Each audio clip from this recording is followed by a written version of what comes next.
Hello, everyone. I hope all of you are doing great, guys. I've come here to just talk with you a bit. Guys, I've just learned one story today. आज मैंने एक बहुत important lesson सीखा जिंदगी का. I could not keep it actually in my heart. I wanted to share it with you. Today, I realized the difference between responding to a situation and reacting to a situation. I'll share a small anecdote from today's day. One of my friends, he was here, he was discussing, he was narrating some kind of a story to me. This is a story of a couple in Hyderabad. They were dating each other from the long 6 years. 6 साल से वो एक दूसरे को date कर रहे थे. Seventh year, eventually they married and they were in complete love with each other. 7वें साल उनकी शादी हुई. 8वें साल सेवेंथ और एट्थ ईयर हस्बैंड बहुत प्यार करता था, बीवी बहुत प्यार करती थी. हस्बैंड रोज अपनी बीवी को ऑफिस छोड़ता था, सुबह दोपहर को लंच देता था, रात को पिक करता था. बहुत प्यार करता था हस्बैंड अपनी बीवी की, बहुत केयर करता था. रोज सुबह ब्रेकफास्ट बना के देता था अपने बीवी को, साथ में चॉकलेट, फ्लावर, समथिंग लंच में भिजवाता था. He was in complete love. They both were completely made for each other. One afternoon the husband has to go from the Hyderabad to Gurugram. Husband को हैदराबाद से गुरुग्राम में जाना था. अब जब उसे हैदराबाद से गुरुग्राम में जाना था तो बीवी को अकेले जाना था. कहाँ पे? अपने ऑफिस के अंदर. अब जब उसे अपने ऑफिस के अंदर अकेले जाना पड़ा, उस दिन उसे सुबह अपने हस्बैंड की बहुत याद आई.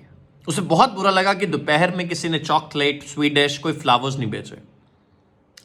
बट उस शाम को उसके मोबाइल पे एक मैसेज आता है किसी श्रुति नाम की लड़की का. उस मैसेज में क्या लिखा होता है? Your husband is dating me from the last 3 years. ये सुन के उस लड़की की, उस बीवी की पैरों से नीचे जमीन खिसक जाती है. She feeling very bad. उसको बहुत बुरा लगता है. उसको ऐसे लगता है शायद किसी ने उसकी पीठ में छुरा मारा है. वो फटाफट से फोन करती है अपने हस्बैंड को. उसे बहुत गंदी गंदी गालियां सुनाती है, बहुत गंदे गंदे शब्द बोलती है बिना सोचे समझे. हस्बैंड अपनी मीटिंग बैठा होता है, वो फोन बंद कर देता है. लड़की गुस्से के अंदर शाम के 5 बजे हैदराबाद के हाईवे के ऊपर गाड़ी चला रही होती है और आगे से एक ट्रक आके उस गाड़ी के साथ कोलिजन करता है, कोलाइड करता है. उस एक्सीडेंट में लड़की बेहोश हो जाती है, उसे हॉस्पिटल पहुंचाया जाता है. पता क्या लगता है? लड़की को जब होश आती है कि उसका एक पैर नहीं है, वो एक पैर खत्म हो चुका. He has become handicapped. उसे नई आर्टिफिशियल लेग लगेगी. जब उसे ये बात पता लगती है, वो पूछती है मेरा हस्बैंड का, मेरा पति क्या है? उसका पति उसे मिलता है और सोचती है आज तो मैं उस दिन वाली बात क्लियर कर लूं. वो अपनी बात क्लियर करती है. वो पूछती है कि आप पिछले 3 साल से किसी श्रुति नाम की लड़की को डेट कर रहे थे? हस्बैंड कहता क्या तूने पूरा मैसेज पढ़ा? और लड़की के आगे से कहती है नहीं. हस्बैंड कहता उस पर कॉल कर. वो कॉल करती है श्रुति को और श्रुति क्या बताती है कि आपके नंबर के, मोबाइल नंबर के पीछे 99 है. मैंने ये मैसेज किसी 89 के नंबर को भेजना था, गलती से आपके पास पहुंच गया. और वो इस बात को सोच के बहुत पछतावा करती है लड़की. गाइस, उस लड़की ने उस टाइम रिएक्ट किया, ना कि रिस्पॉन्ड किया. अगर वो रिस्पॉन्ड करती, सोचती, समझती, पहले अपने हस्बैंड से बात करती, फिर किसी कंक्लूजन पे पहुंचती, शायद आज उनकी जिंदगी अलग होती. मैं आपसे एक विनती करना चाहता हूं और एक प्रॉमिस लेना चाहता हूं.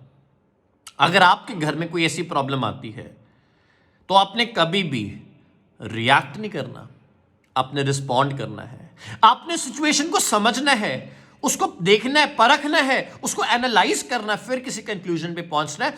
Don't jump directly the conclusion before thinking about it. मैं अगर पर्सनल जिंदगी की बात करूं, मेरी जिंदगी के अंदर बहुत सारे हादसे हुए, बट मैंने कभी रिएक्ट नहीं किया. मैंने जिंदगी में बड़े उतार चढ़ाव देखे हैं, बहुत. I have suffered huge losses also in my business, but I have taken huge profits also because I have always analysed the situation. Many people have tried to let me down, but कहते जिसका रखवाला भगवान हो, जिसका रखवाला माँ बाप की आशीर्वाद हो, उसको कौन मार सके. इसलिए आपने अपने माँ बाप की इज्जत करनी है, अपने घर वालों की इज्जत करनी है. सच बता रहा हूं, I am almost 20 and a half शायद किसी ने मेरे जिंदगी के अंदर, कोई ऐसा इंसान ना हो जिसने मेरी जिंदगी के अंदर ना कोई दखल अंदाजी खराब करने की कोशिश की, but still God has given me a very great grace, a very great place in my career. The God has played a pivotal role. मेरे माँ बाप ने, मेरे भगवान ने बहुत मेरा ध्यान रखा है, उनके आशीर्वाद ने। अगर आप चाहते हो कि आपको भी कोई नेगेटिव एनर्जी ना खराब करे और आप हर सिचुएशन पे रिएक्ट ना करें, उस परमात्मा का, उस भगवान का आशीर्वाद लीजिए। With all this, I'll see you soon.